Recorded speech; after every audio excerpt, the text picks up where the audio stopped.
Assalamualaikum warahmatullahi wabarakatuh.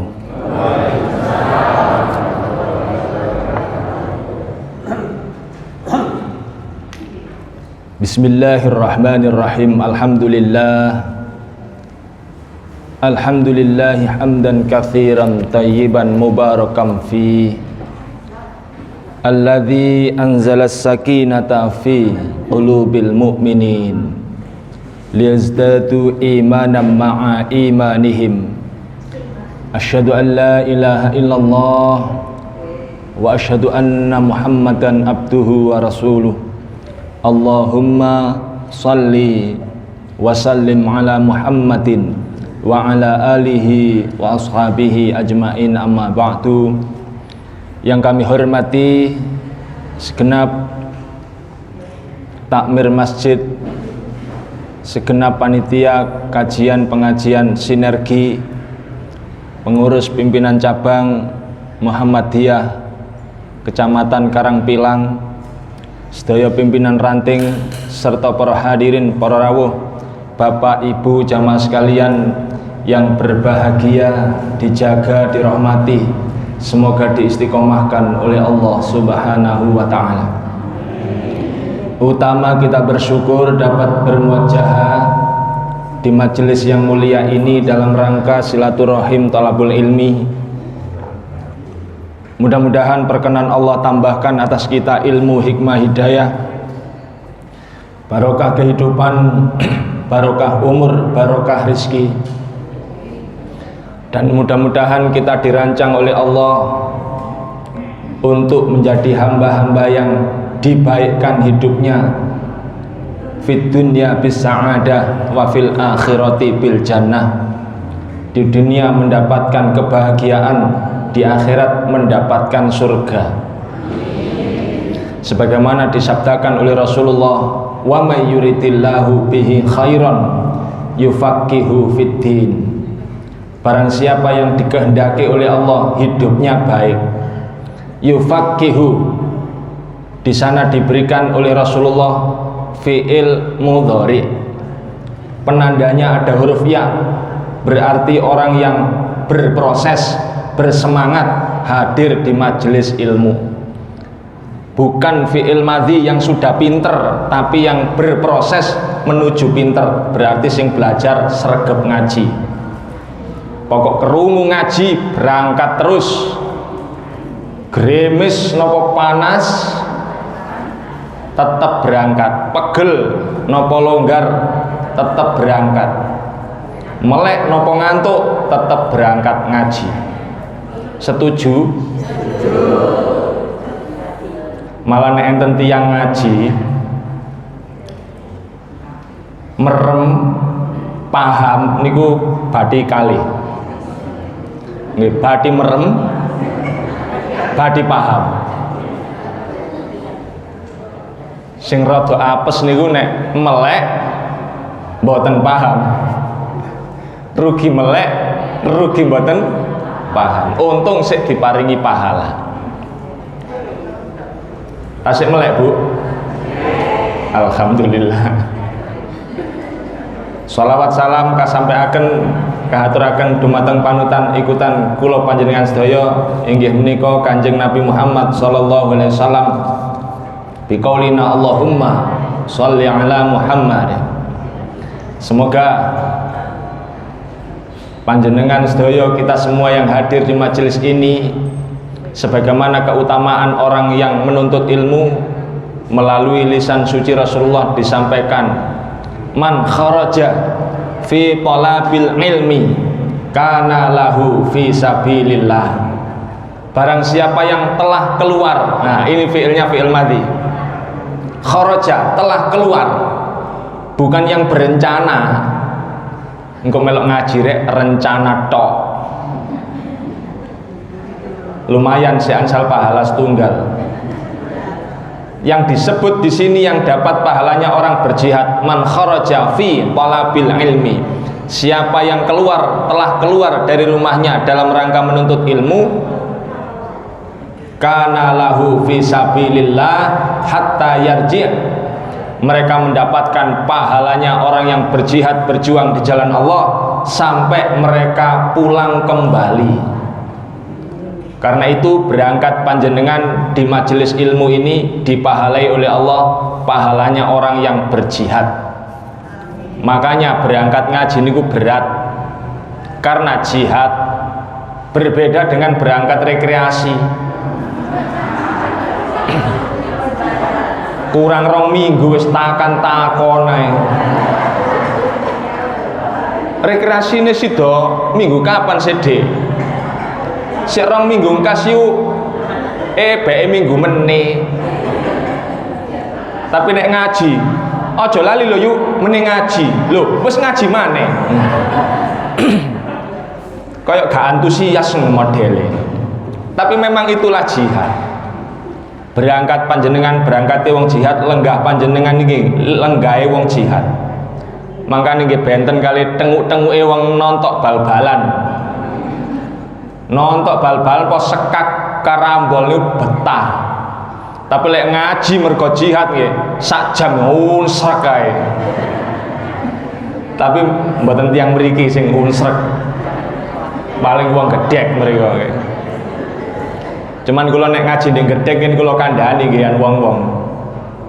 Sing ngaji unsrek niku mboten tiyang gedhek. Paling nggih tiyang kedurus mriko.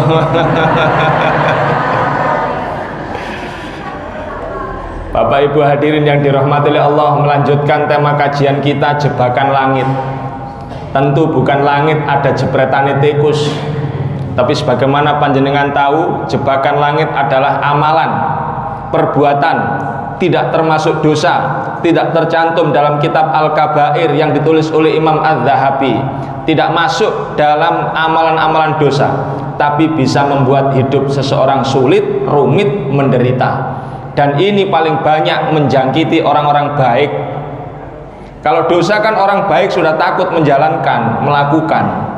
Tapi kalau jebakan langit, orang baik tidak merasa. Kita flashback sejenak ke belakang apa yang termasuk jebakan langit. Pertama, orang yang bersumpah, terjebak sumpah. Orang hebat level Nabi Ibrahim, gelarnya Khalilullah, kekasih Allah, imamnya manusia. Wa idzibtala Ibrahim rabbuhu bikalimatin fa atammahunna qala inni ja'iluka linnasi imaman. Imamnya manusia, Rasul ulul azmi, bapak ketauhidan, juga disebut sebagai bapaknya para nabi, Khalilullah, kekasih Allah. Banyak sekali gelarnya. Begitu terjebak sumpah, beliau ditanya oleh umatnya, wahai Nabi Ibrahim, panjenengan niki nabi, sedekah kemawon cek kathah 100 ekor unta, 100 ekor kambing. Nabi Ibrahim jawab, aku mbok munggo dikai anak lanang pisan. Ojo maneh kok wedhus, ojo maneh kok unta, munggo dikai anak lanang pisan, kon beleh tak beleh. Diangkat oleh Allah sebagai sumpah. Maka ketika anaknya sudah umur 11 tahun, falamma balagha ma'u sya'ya qala inni ja'il. Nah, apa? Dan ketika umur anaknya 11 tahun, maka Nabi Ibrahim mendapat perintah, Ibrahim sembelih anakmu. Tasih eling nggih? Ibrahim sembelih anakmu. Maka Nabi Ibrahim mengalami hari yang kita sebut dengan hari sumpek internasional, namanya hari Tarwiyah. Hari Tarwiyah itu urutan Idul Adha. Diawali napa? Hari Tarwiyah, kemudian hari Arafah, Idul Adha, ditambah 3 hari tasyrik, 4 hari itu namanya hari nahar. Falamma balagha ma'u sya'yan qala ya bunayya inni ara fil manam anni atbahuka fandur madza tara. Sembelih anakmu. Nabi sekelas Nabi Ibrahim pernah terjebak sumpah melok ruwet, apalagi kelas kula panjenengan sedaya. Makanya jangan sok suka-suka sumpah. Ada orang punya anak perempuan, Kemudian dia suatu saat bertemu dengan sesama teman perempuannya. Si ibu ini ngomong bahwa teman yang lain ini baru saja pulang iring-iring. Nah, napa iring-iring? Nek teng mriki napa? Ngarak manten nggih. Lalu si ibu ini waktu itu masih muda ngomong. Koncone ngomong, mari iring-iring yuk waduh awak pegel kabeh. Dadak ibuke niki muni ngeten. Aku ae jange nek duwe mantu moh mantu ado-ado ide-ide ae. Meneng-meneng lha apa ngomong ngono. Sementara anaknya ini kuliahnya di tempat yang jauh. Banyak yang datang meminta, mesti gagal. Pokok arek lek gak tangga desa mesti gagal.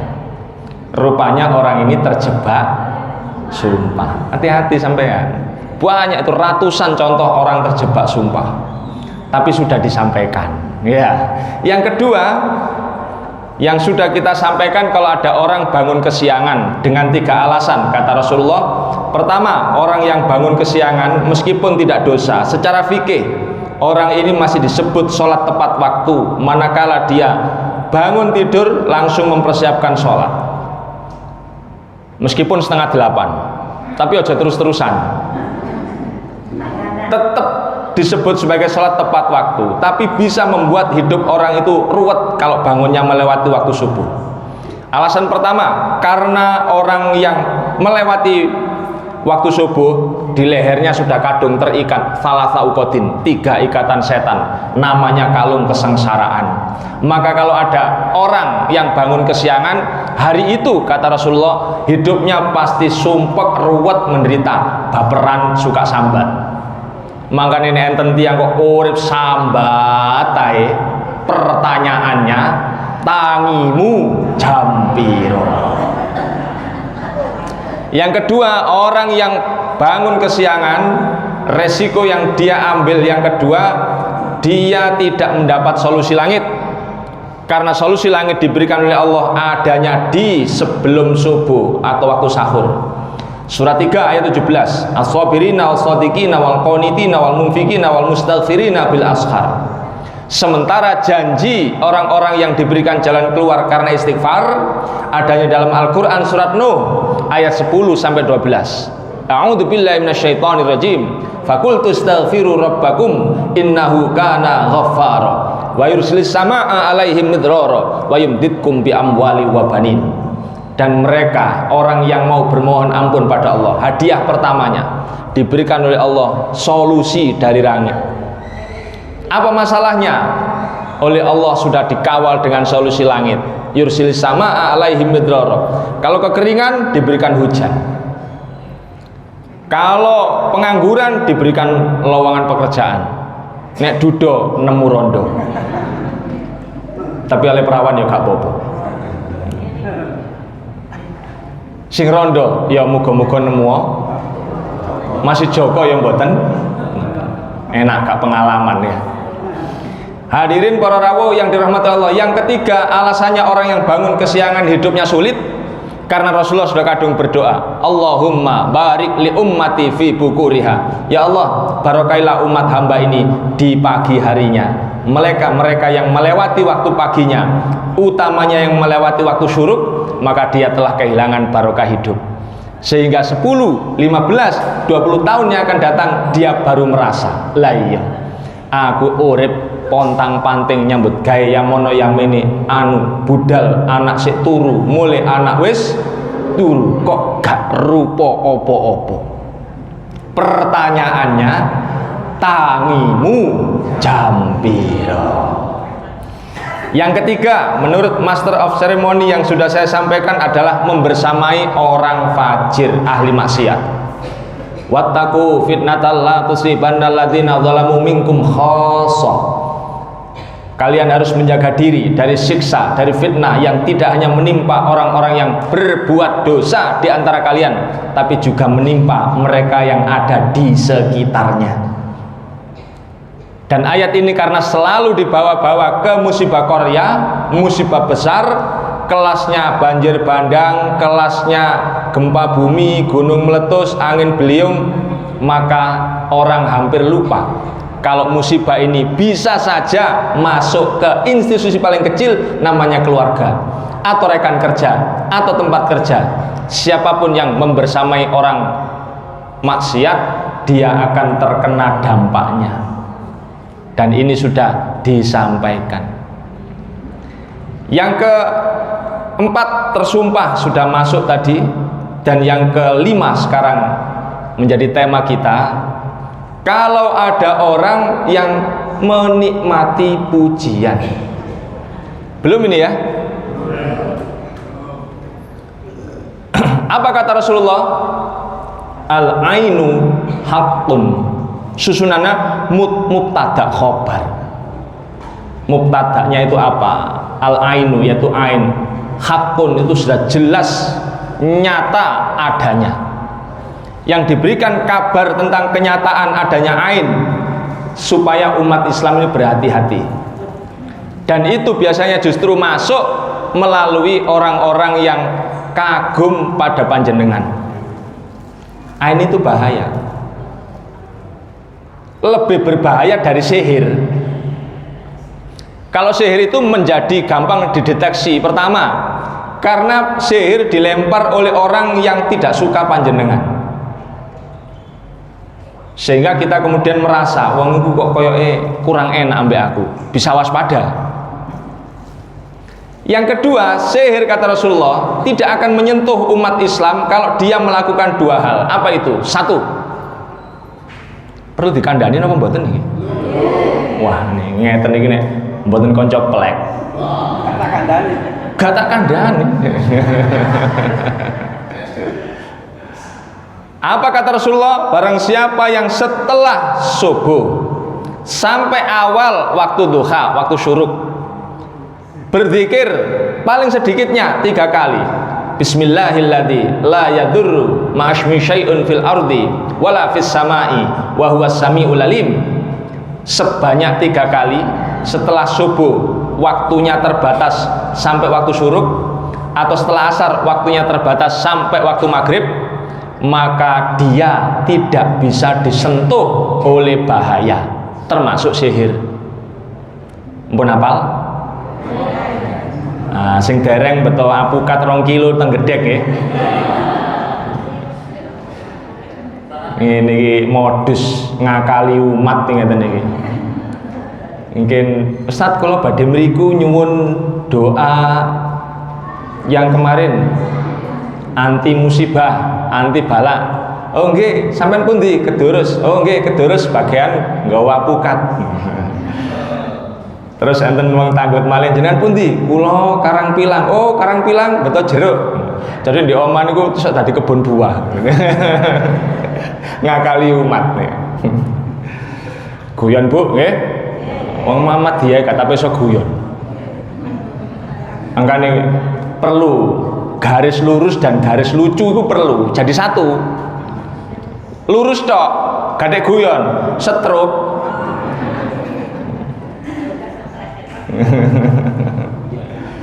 Guyon tok, gak ada lurus. Bulet ae. Mboten jontrong-jontrong wong gak lurus. Hadirin para rawuh yang dirahmati oleh Allah. Yang kedua, apa yang menjadi benteng? Kata Rasulullah, barang siapa dalam satu harinya mereka berzikir la ilaha illallah wahdahu la syarikalah, lahul mulku lahul hamdu wa huwa ala kulli syai'in qadir, satu hari satu malam 100 kali, maka dia tidak bisa disentuh oleh sihir, oleh tenung, oleh santet, oleh lentrik, jaran goyang, jaran joget, ratedas kabeh. Dan itu semestinya diamalkan, karena itu bacaan-bacaan yang disunahkan, ada dalilnya, termasuk dalam bacaan zikir dari majelis tarjih itu ada. Tapinya, napa tapinya? Banyak yang belum hafal. Makanya nggih, monggo disiapno ae apukat rong.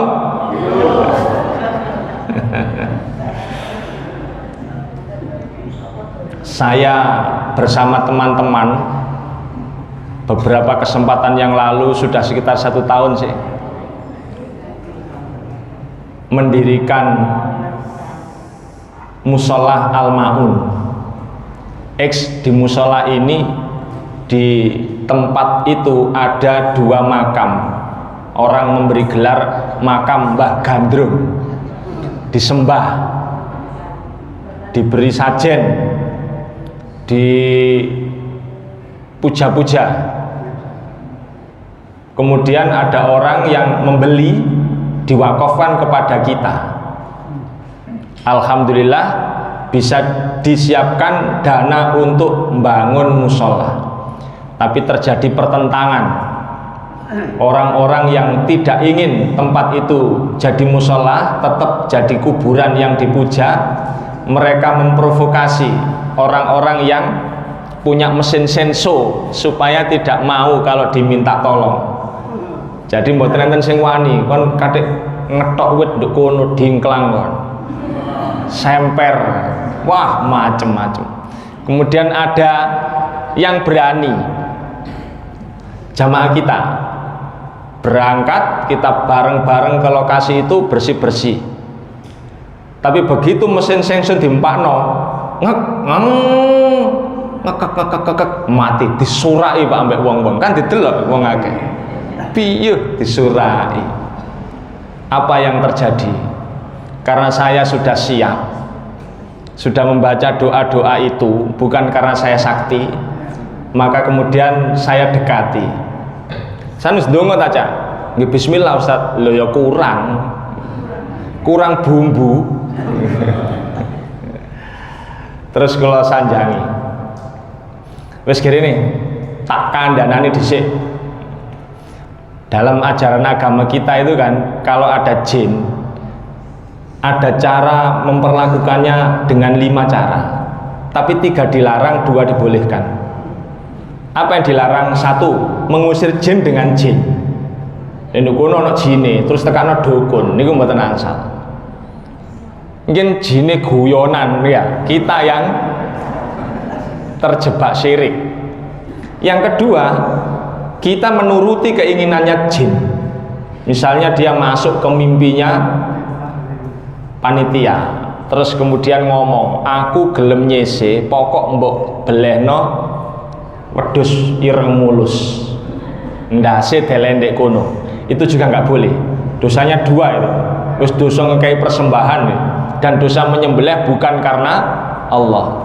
Man la'anallahu man dabaha li ghairillah. Allah melaknati orang-orang yang menyembelih tidak untuk Allah atau atas nama selain Allah. Yang ketiga yang tidak boleh itu inisiatif sendiri. Jine lho gak ngipi yo gak ngandani apa-apa. Cuman wonge ngomong, wis ngono iku teko gaekno sajen ae.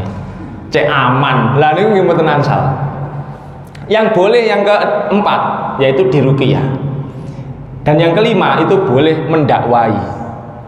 Ya, di zaman Rasulullah jin melok ngaji niku biasa. Mendakwai, diberitahu. Sampe kok gak percaya ngono modele. Boleh.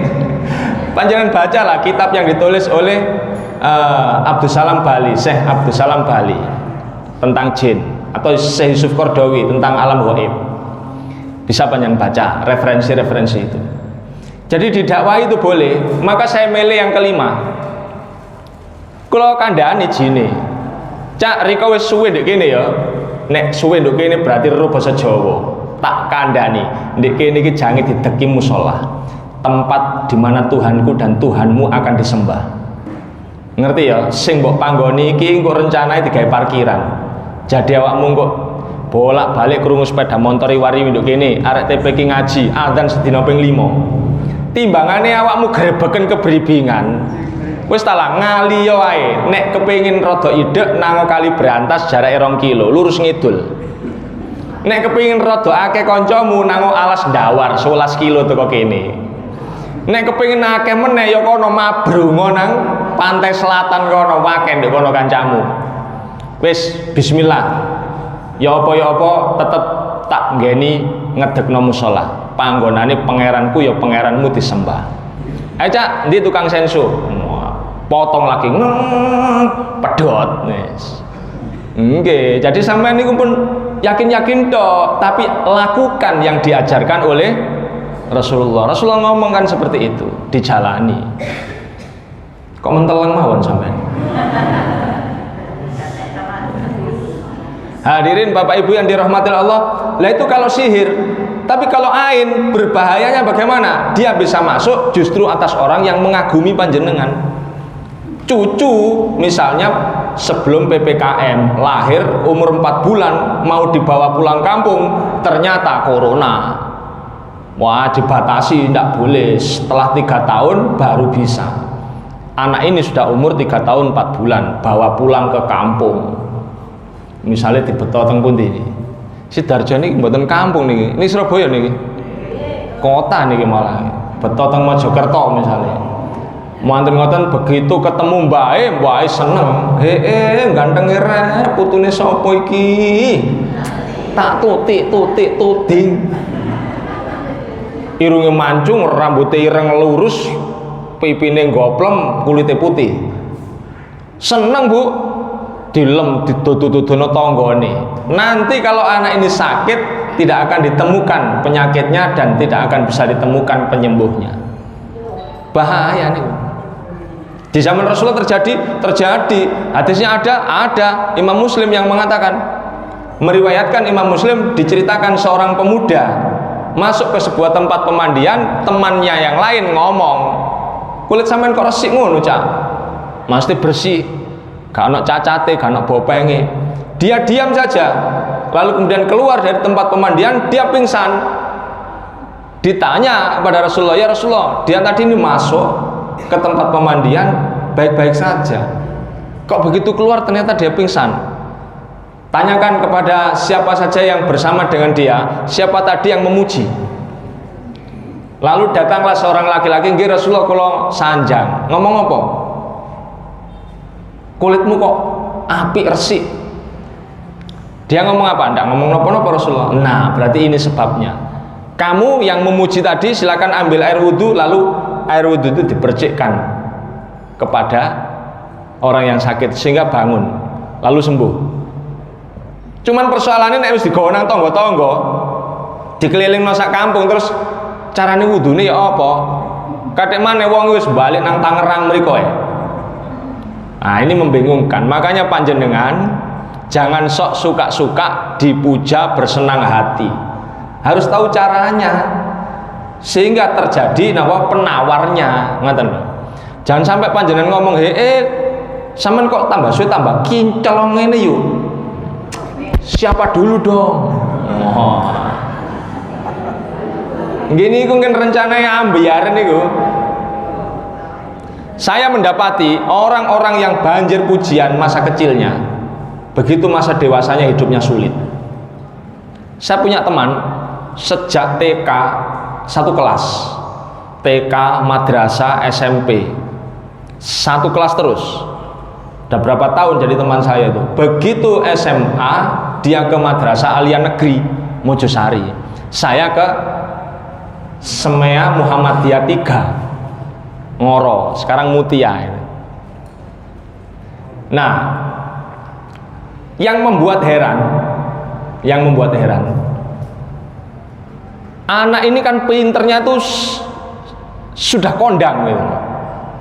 Kondang pintere. Kalau dia ini ikut lomba cerdas cermat melawan kakak kelas lo menang. Saking pintere. Pujian dari mana? Wah, dari semua orang. MC ngelem, guru ngelem, wong-wong ngelem, wong mak kula melok ngelem kok. Kula sering dikandani, mbok koyo mbak iku lho le sinau sing temen cek iso oleh ranking. Kanca kula ranking 1 terus, tidak terkalahkan. Begitu dia madrasah Alia Negeri kelas 2 terjadi kehebohan. Apa yang terjadi? Dia ini nggak mau sekolah, berhenti. Waduh, wong-wong bingung lho, kok aneh iki sing paling pinter kok malah leren gak sekolah. Begitu ditanya, alasannya lebih mengagetkan lagi. Karena alasannya nggak ada biaya kan, ada solusi. Wong dia itu beralasan, "Lah sampean kok gak sekolah?" Kok gak gelem sekolah lah apa? Wis aku pegel sekolah. Coba. Sing mestine pegel sekolah lek enten buku ditekuk dadi loro terus dikesak ngono iku. Sing pelajaran gado-gado mriku enten bahasa Inggris enten, fisika nggih enten. Enggak. Sing guyune banter ya ngono iku biasae wong kelakuane ya. Lah kok sing paling pinter lho kok aneh. Dan alasannya luar biasa mengagetkan. Aku wis pegel sekolah. Dia kemudian mengambil jalur hidupnya sendiri, menikah dengan bukan dengan orang baik, malah anggota geng. Coba. Di mana setelah dia menikah dapat 1 bulan, si menantu, si suami ini mencuri televisi dan tip deck milik mertuanya sendiri.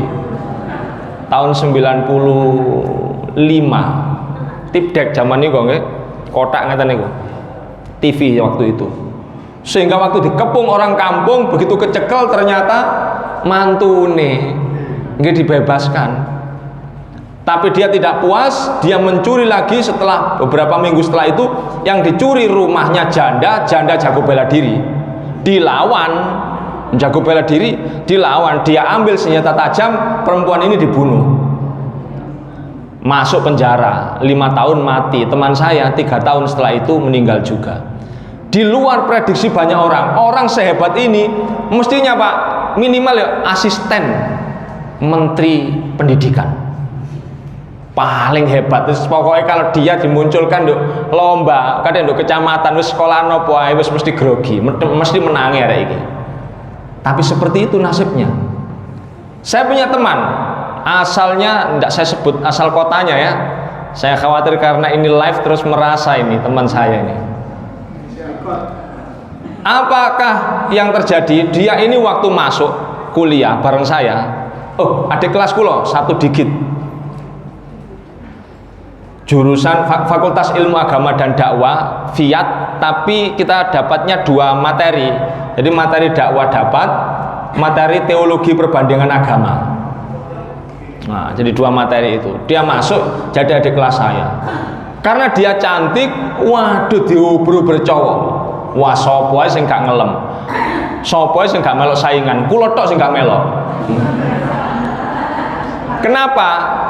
Sebab kula niku waktu kuliah dodolan kerupuk, Bu. Kula nggo ronjot kanan kiri ngeten niki. Saya tahu diri.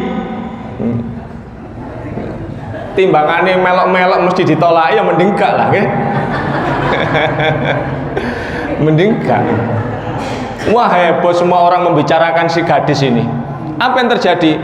Dia kuliah jadi adik kelas saya di FIAT itu nggak lulus, pindah ke UNESA nggak lulus, baru pindah ke Jember. Dia kuliah 3 kali baru lulus. Ruwet, Bu. Makanya hati-hati panjenengan dipuji. Koncoku rek tambah suwe, sawane kok tambah sukses. Siapa dulu dong? Wah, wis niki alamat nih. Maka ada penawarnya. Nah, penawaran ini disanjangin apa mboten? Wah, sing ngeten niki lek mboten bolo dhewek nggih. Apa kata Rasulullah? Jika terlempar atas kalian pujian atau kalian ingin memuji seseorang supaya dua-duanya selamat, hendaknya kalian katakan Masya Allah, tabarakallah. Ndek kok Bu, ndek nggih. Masya Allah, tabarakallah. Benapal? Tapi kalau panjenengan mendapati pandangan mata yang tidak nyaman, panjenengan melihat ke sana, sebelah kanan kiri ini kan masih terpantau oleh pandangan mata kita. Rasanya wong iku ket mangkok melorok ae ambek aku. Maka bacalah Masya Allah la quwata illa billah. Diapalaken niku. Nek ana ucapan baik, pujian-pujian, sampean katakan Masya Allah, tabarakallah. Atau kalau ada pandangan yang tidak nyaman, panjenengan katakan Masya Allah, la quwata illa billah. Insya Allah aman. Tapi niku disampaikan kepada orang yang sama-sama ngaji. Lamun panjenengan teng warung sampean delok itu orang umum, sampean dilem, dalam hati saja jawabnya. Apa mana konco sing gak tau ngaji kayak biyen rea-reo sobone sobo embong gak ngerti pengajian. Ketemu, Cak. Sampean kok tak delok-delok tambah soge. Terus sampean ngomong, Masya Allah, tabarakallah, kon mari mendem kurma. Ngerti kira mendem kurma. Kok aku gak mangan kurma, apa mari mendem zaitun. Karena itu bawalah agama ini pada ranah yang benar. Kalau kira-kira panjenengan bakalan dilecehkan atas kebaikan yang panjenengan lakukan, ya sudah, dalam hati saja.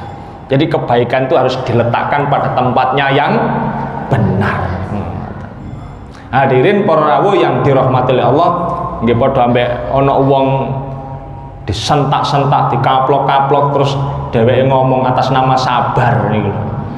Itu namanya meletakkan sesuatu tidak pada tempatnya. Jadi gak jelas iki sabar apa pengecut. Sing bener niku nggih, iki wonge jagoan.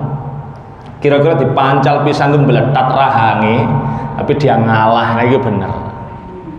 Bu, letakkan agama pada tempatnya yang benar. Ajaran agama pada tempatnya yang benar. Pun sak jam kan ini. Oh, sampean kok sepi ngoten lho ya. Baik, itu yang kelima. Kelima. Sekarang yang berikutnya yang bisa membuat hidup seseorang sulit, rumit, menderita. Rasulullah bersabda, la tudhiris sammata li akhika fayarhamuhullah fayabataliyaka. Kata Rasulullah, jangan sampai kamu merasa senang atas orang lain yang telah tertimpa atasnya musibah, atas saudaramu yang tertimpa musibah. Karena bisa jadi fayarhamuhullah, orang itu sedikit demi sedikit, karena menggunakan ya penandanya fi'il mudhari, sedikit demi sedikit diangkat balaknya, dirahmati oleh Allah dan dipindah kepadamu.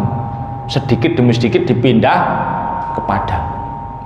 Jadi ngeten, nek enten tiang kena musibah, terus sampean ada perasaan senang, sementara yang tertimpa musibah itu adalah sesama muslim, nanti musibahnya dia pindah ke kita.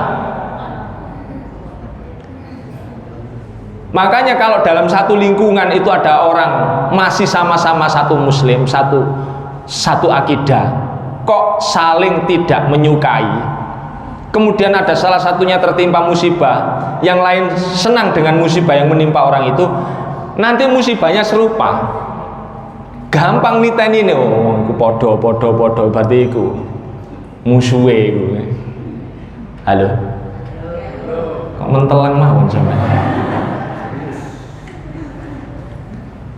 Hanya syaratnya itu loh, sesama muslim. Maka tidak ada alasan kita membenci sesama muslim atau senang dengan musibah yang menimpa mereka, apapun alasannya. Beda madhab, beda fikih, beda pilihan partai, kalau dia masih muslim loh. Misalnya teng kampung, di sebuah pertigaan ada orang yang menang-menang. Di depan rumahnya itu diombruk-ombruk apa lawang-lawang bekas, kandang-kandang PT. Jadi ini orang yang masuk ke situ ku jadi iwu. Napa iwu niku? Wangel ben saged mlebet, unsrek ngoten. Angel. Kathik disetel musik pawanter pisan. Kemudian kita mendengar wong pojok iku lho, apa kena stroke, langsung ngomong secara spontan, kapan kapokmu kon ya? Nek bahasa Inggris niku jongor ta gak? Napa jongor niku? Bahasa Inggris niku nggih. Terus seneng. Ah, itu nanti kalau dia sembuh pindah kepada orang yang senang tadi. Bahaya nih. Atau bukan karena senang tidak senang, tapi karena situasi psikologis. Kalau paringi contoh ben gampang. Misal di sebuah perusahaan, kalau sekarang saya tidak tahu ya, tapi saya pernah di perusahaan itu tahun 96 sampai 99. Itu stratanya begini, paling bawah saya karyawan biasa waktu itu. Paling bawah karyawan biasa. Di atas karyawan biasa ini 5 sampai 10 orang ada yang mimpin, namanya kepala regu. Kepala regu 4-5 kepala regu dipimpin satu mandor. Berarti mandor level 3. Mandor dipimpin supervisor. Berarti supervisor level 4. Di atas supervisor itu ada staff atau asisten direktur. Berarti staff atau asisten direktur itu level 5. Di atasnya direktur. Direktur itu di mana-mana hanya satu. Kalaupun ada wakil direktur nih, wow. Kemudian orang-orang yang di level 4 dan 5 itu kan tidak akan mungkin menduduki jabatan direktur kalau direkturnya itu tidak mengalami 4 hal. Apa itu? 1, mati. Yang direktur mati kan berarti yang bawah bisa dipromosikan. 2, sakit. 3, dipecat. 4, pensiun dini. Pensiun dini atau pensiun. Nah, kalau 4 ini tidak terjadi, maka orang di level 4 dan 5 ya sudah berhenti gitu aja. Suatu saat dengar direktur kita cuti apa? Cuti sakit. Kenapa wonge? Gagal ginjal. Gejala gagal ginjal, sudah cuci darah tapi katanya masih bisa sembuh. Waduh, orang yang di bawahnya ini level 4, level 5 sebenarnya dia tidak ada permusuhan. Wong juragannya ini baik kok, sering direkreasikan, diajak healing. Napa healing? Healing, eling, dan geling. Geling ku kecapan, eling teng Gusti Allah nggih. Healing berlibur. Sering diajak geling dan healing. Nah, diajak kuliner dan jalan-jalan ya. Tapi kemudian begitu mendengar juragannya ini sakit, direkturnya sakit, dia terus dalam hatinya mikir gini, wah berarti mariki mungkin saja awak dhewe sing dipromosikan atau bisa menggantikan. Seneng, diam-diam ada perasaan seneng. Nanti penyakitnya bos iku mau bisa pindah ke dia. Lha ngene kan dalile niki ya napa sampean niku. Atau anak-anak muda 4 pemuda seneng 1 wanita. Mungkin karena pesona daya tariknya, sampai arek lanang dilirik langsung miring-miring. Apel bareng-bareng, pesaing kuatnya ada 4. Begitu sering marani nang omahe kok sering ketemu, merasa ini rival. Suatu saat satu dari rival ini membantu ayahnya membenahi rumah, nggawe jeglongan ono apune, lali kecemplung apu, sikile gosong. 3 temannya yang lain merasa satu pesaing gugur, seneng deh nih, tinggal 2 pesaing yang lain. Apa yang terjadi? Nanti akan sama-sama gosong dengan cara yang berbeda. Ya begitu memang. Tidak dosa? Oh tidak. Tapi bisa membuat hidup seseorang sulit, rumit, menderita. Hati-hati sampean. Tapi bagaimanapun agama ini menyediakan penawarnya. Cuman ini disanjangi apa mboten? Masalahnya nek disanjangi kabeh ini buku ini kan sing tuku nih masalah. Mboten guyon. Apa kata Rasulullah? Barang siapa yang berdoa, nggih sampean catet nih. Barang siapa yang berdoa, alhamdulillahilladzi afani mimma batalaka bihi wa faddalani ala katsirin mimman khalaqa tafdhila. Maka siapa yang berdoa seperti itu, dia tidak akan terkena musibah seperti musibah yang menimpa orang yang dilihatnya atau didoai tersebut. Pun hafal? Wah, ini rencananya buku ini Pak Ayu nek hafal iki nggih. Masyaallah. Alhamdulillahilladzi afani mimma batalaka bihi wa faddalani ala katsirin mimman khalaqa tafdhila.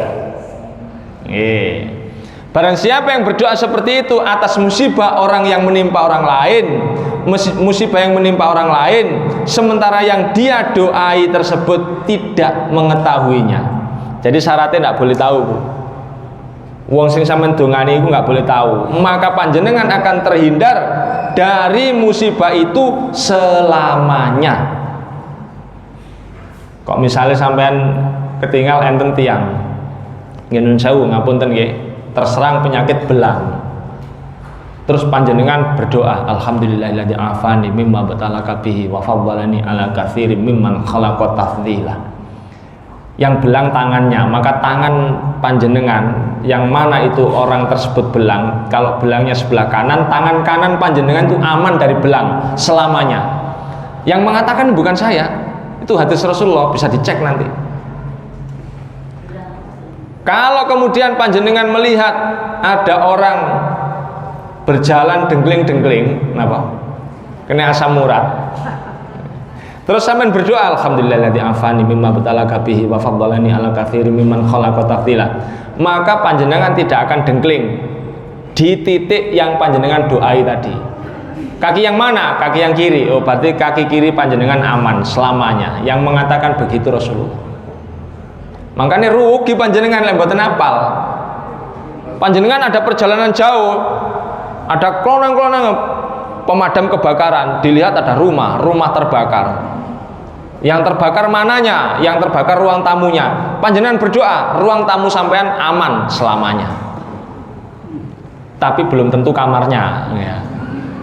Belum tentu kamarnya. Mungkin delok nek ana omah kobongan maneh kamare, sampean dongani meneh. Lalu nanti siapa yang kena musibah? Ya wong-wong sing gak ngaji-ngaji niku. Sing ngaji-ngaji supaya dihindarkan oleh Allah dari musibah. Lah ngaten, Bu? Wah, sampai niku nggih mah. Monggo dipraktekake niku. Penting niku. Panjenengan melihat ada musibah apa? Seorang anak laki-laki tenggelam. Atau di televisi kemarin ya, ada anak laki-laki tenggelam di Amerika. Panjenengan berdoa, alhamdulillahilladzi afani mimma batalaka bihi wa faddalani ala katsirin mimman khalaqa tafdhila. Panjenengan punya anak laki-laki diamankan oleh Allah. Cuman ya aja oleh nyemplung-nyemplung berantas nggih. Ngomong aku didungane mbek ibuku, gak iso renang nyemplung, siji urusane niku. Bapak Ibu yang dirahmati Allah niku sing nomor 6 ya, sakniki nomor 7.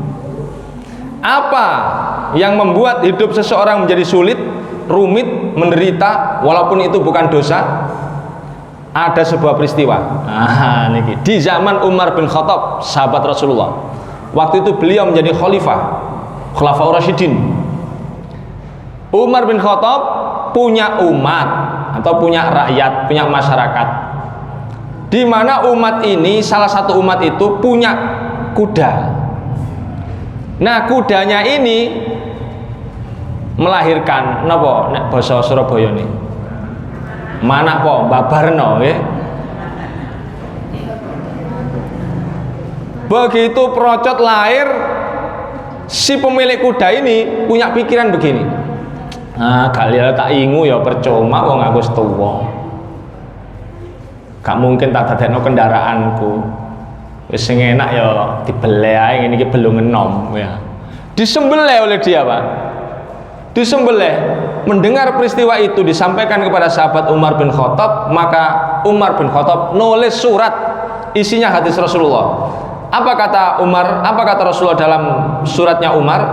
An aslihu ma razaqakumullah fa inna fil amri tanaffusan. Kamu itu harusnya kalau diberikan oleh Allah jalan rizki, harusnya diperbagus. Perbaguslah jalan rizki yang diberikan oleh Allah kepadamu. Karena itu berkaitan dengan menyambung kehidupan di masa depan. Apa ini maksudnya? Umat Islam itu, Bapak Ibu, harus peka terhadap titipan-titipan jalan rizki yang diberikan oleh Allah. Kalau tidak, dia dimiskinkan. Contoh, ada orang di kampung Gedek ya, punya pekarangan luas. Di beberapa tempat orang itu tidak punya pekarangan, space di rumahnya hanya 1,5 meter, itu dibuatkan anjang-anjang napa nek basa mriki anjang-anjang. Rak-rakan ngoten. Dibuat napa jenenge? Tanaman apa niku? Hidroponik ya. Atau kalau tidak minimal yang bawah itu tomat, di atasnya lombok, di atasnya lagi, supaya dia bisa mendapat hasil. Lah kok yang punya pekarangan luas dibiarkan, itu nanti lama-lama ide yang muncul bukan ide memanfaatkan atau mendapatkan jalan rezeki, tapi idenya adalah menjual.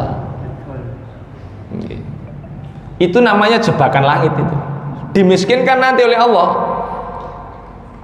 Ada seorang suami istri dapat warisan jatah bedak pasar atau setan di pasar. Umurnya waktu itu masih 51. Dia PNS. Ide yang muncul, wah wong awan dhewe gak biasa dodolan ya. Wis didolai lho, iku apa R3 iku didadekno expander. Napa? Ditambahno R3-e ben ansal expander dodolan bedak. Ini namanya membuntu apa? Menghanguskan atau menutup jalan rezeki. Dan itu bisa membuat hidup seseorang sulit. Nanti lama-lama dia tidak tahu mana ada jalan rezeki. Padahal jalan rezeki itu sangat dekat dengan dirinya. Sampai dia mikir, aku yang buat gaya apa ya? Bisa itu ditutup.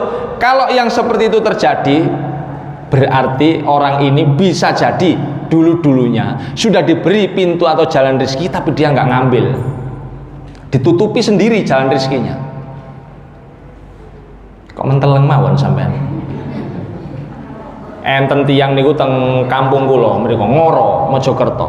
Satu orang hanya lulusan S3, maksudnya SD kelas 3. Nggak lulus SD. Satu orang itu profesinya 5, coba, nggak lulus SD. Profesinya 5. Pada subuh dia keluarkan sepeda motor Supra. Dia punya pelanggan Gojek offline, bukan online ya.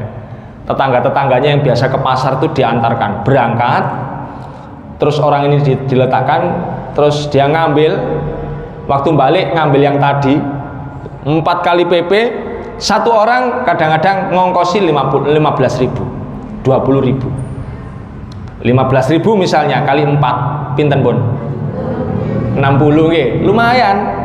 Isu-isu salah 60, setengah 6,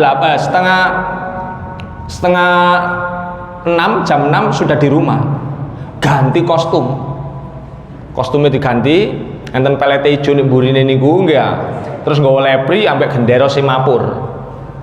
Ngelepri niku jalan masuknya kafe sawah itu. Prit. Nih, profesi kedua. Jam setengah 8, kadang jam 8 kalau orang ke pabrik Ngoro Industri Persada itu sudah sepi, dia pulang sarapan. Terus kemudian sebelah kanan rumah itu ada kotak kecil, bangunan kotak kecil dibuka, gredek, banner dikeluarkan, tambal ban. Nah, profesi nomor pinten nih Pak? Nomor 3. Di sebelahnya diberikan lagi, ini profesi lama, isi korek bensol. Lawas, saat ini murah kan bensol, biar itu isi ulang. Tapi tetap sampai sekarang masih punya jasa itu. Sebelah kirinya ada kotak lagi dibuka, seret, jual segala macam, aneka kebutuhan. Wah, ini profesi nomor pinten? Mungkin setengah kali welas, ide waktu duhur ditutup, sarung disampirno budal nang musala. Sholat jamaah. Kadang-kadang niku mantun sholat keturun, ngorok-ngorok ngoten nggih sampai asar. Kepegelen ya. Asar ganti kostum, pada asar ganti kostum, balik ngelepri malih. Mantuk jam 5:15. Apa yang dilakukan? Lihat kalender. Ada ndak orang punya gawe? Atau ada ndak anak pramukaan atau hari-hari tertentu di sana berkumpul orang? Kalau ada, sepeda motor binter ditokno. Di belakangnya ini sudah diberi kotak kira-kira 1,5 meter niku, dawane 2 meter. niku dikai mandi bola. Di pojoke niku enten dispenser terus dicendel-cendeli napa Marimas, kopi, macam-macam. Pokoknya mboten kopi sianida. Berangkat pun profesi nomor pinten? Sudah banyak profesinya. Padahal S3. Niku nek suatu saat teng kampung kula niku dibenahi, jalan raya dibenahi. Dia ndak ngelepri napa? Pak Oga niku wau gak ngelepri, ganti profesi. Beli panci, nggih. Tuku kopi, cemplungno ndek mriku, nggih. Dikai banyu, dikai gula, diudek kopi sak menten, 3.000-an. Dijual. Karena dia peka dengan berbagai jalan rezeki. Wah, nek dodolan nggih unik. Kopi. Anti ngantuk, nek tetep ngantuk semprot mripatmu. Tapi wong-wong ya seneng lucu soalnya ya. Dituku ae. Ya caken ya, kopimu piroan? 3.000. Awas kok nek kate gak kerasa kopi tak semprot mripatmu ya. Tapi guyonan, laris lah. Malah selesai pembenahan jalan itu 3 bulan. Badi Supra, Pak. Supra Grace cuma dikekno anake. Ini memang orang tua begitu, Bang nggih. Apa duwe apa oleh apa iku paling seneng nek dikekno anake. Nah, yang heran saya juga punya ada orang datang mendekat setelah pengajian, Ustaz, napa? Yoga kula niku lho. Lulusan S1 Teknik Informatika lulusan Jakarta. Nggih napa, Pak? Ben enten lowongan pekerjaan. Lho ya apa? S1 Teknik Informatika lulusan Jakarta, takon bae ana pekerjaan. Lho kok kalah mbek sing S3? Karena nggak peka. Sudah lama dia menutup jalannya rezeki. Kemarin waktu bujang, dia tidak membuka jalan rezeki, tidak terbiasa. Ngerti lho nggih? Lah nek orang ngerti jalannya rezeki, Pak. Begitu sepatune kaos kaki hilang CC, dia sudah mikir loh, sing kemungkinan nduk kos-kosan iki apa nduk kampus iku kaos kaki hilang CC bukan hanya saya. Yang lain bisa jadi iya, maka beli dia tas khusus, dodol kaos kaki, dodol pulpen, dodol cangklong. Itu yang peka jalannya rezeki. Makanya aneh kok ada orang sampai bingung kerja apa. Itu karena dia sudah terlalu lama menutup jalannya rezeki. Orang datang, Ustaz, nggih. Kula niki econi kerja napa nggih? Lho, apa Mas sampean Mas? Sampeyan niki kula nganggur ya. Biasane lan apa? Teng pabrik. Ngene lho Mas, jalan rezeki itu ditempelkan oleh Allah kepada kita. Bisa dari hobi. Nek hobi sampean niku tandur-tandur, berarti ya siku jalan rezeki sampean. Karena nanti kalau sampean bertarung urusan nandur-nandur, ada orang lain yang jualan tanaman, sampean tetap menang mergo hobi sampean niku. Nandur-nandur itu pasti bagus, lebih bagus jadinya. Dan bisa lebih murah karena sampean itu senangnya bukan hanya ketika laku, tapi ketika dimanfaatkan orang sudah senang. Bertarung di wilayah itu. Ada lagi yang datang, kula niki napa Ustaz nyambut damel napa? Sampeyan rumah sampeyan niku pundi? Mriko Mojo Anyar. Sik kula ampirane. Ternyata rumahnya ini dekat pertigaan. Loh, berarti dia ini mestinya bekerja sesuai dengan kekuatan teritorial. Oh, waduh, apa rek teritorial niki? Sumber rizki berdasarkan tempat. Kalau tingali omahe gede, ya iki Mas dodolan kamarmu kaya apa kamar akeh-akeh, dodolan sitok kayak ono tulisan iku ono jual segala-galanya ngono lho Mas. Maksudnya jual segala-galanya iku engko nek ono sampean gak iso ngiseni, begitu ono ruang dodolan iku ono wong dodol kerupuk marani sampean, ono ndelek dhisik wis ngono, penting ono ngene. Oh siap Ustaz. Enten tiyang sing ngomong teritorial tidak benar karena rumahnya nyelempit nggih, hobi mboten gak ada, hobine ngentekno dhuwit. Biyen zamane nom niku kepomo, niki hobine gestrek kan ngentekno dhuwit. Tapi temannya banyak. Loh, berarti ya itu Mas, sumber pendapatanmu itu karena temanmu banyak. Apa nipu teman? Ya ndak. Kula nggak ada konco teng Sidoto Wetan Mulia, namanya Faizin. Konco kula niki nek pengajian nggih, kula biyen nek pengajian niku nyimak Pak, kula tulis tentang Al-Falah, tentang pundi-pundi kula ngalih-ngalih. Kalau dia ndak nulis materi pengajian, dia ini nulis nomor telepon orang-orang yang ikut ngaji. Jadi misalnya ngaji teng Al-Falah, kula lungguh mriki nyimak, dheweke lungguh mriko. Terus geser susu enten mriko. Tapi nomor telepone wong sak menten iki duwe kabeh. Temannya banyak. Apa yang dia lakukan? Nanti kalau sudah orang-orang ini pulang, dia nyatet, sebelum pulang itu dia keluar nyateti niki nomor seri ini sepeda motor. Napa niku plat nomor nih? Tulis ya kabeh, tulis.